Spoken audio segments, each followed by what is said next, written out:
Eric Liga and the NetEdge VR folks, and we're going to talk about exploring the limits of standalone VR.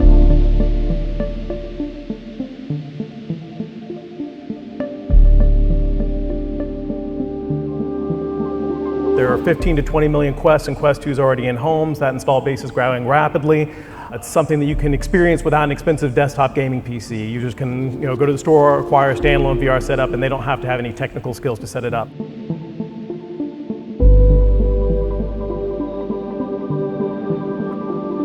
We did some work with ground crew training. Previously, I had to fly trainees to a centralized training location.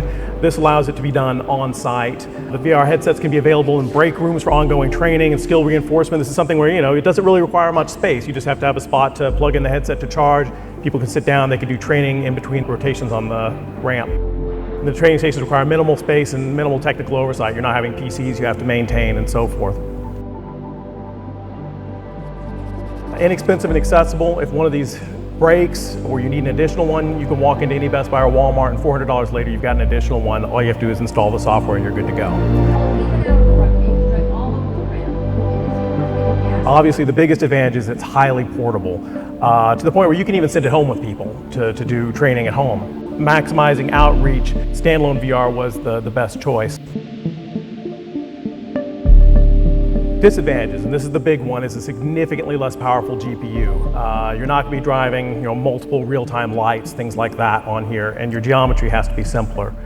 And if you're wanting to really get the best results out of it, you need people who have kind of a dual skill set. They have a VR development skill set and a mobile optimization skill set, people who've developed for phones and so on, because basically at its core, it's mobile hardware.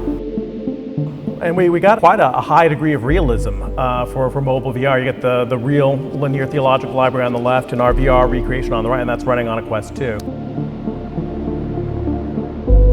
Some equipment, especially cockpits, included a staggering number of switches, buttons, dials, and so on, each of which had to be individually capable of interaction. A less common equipment almost always required a great deal of custom modeling work.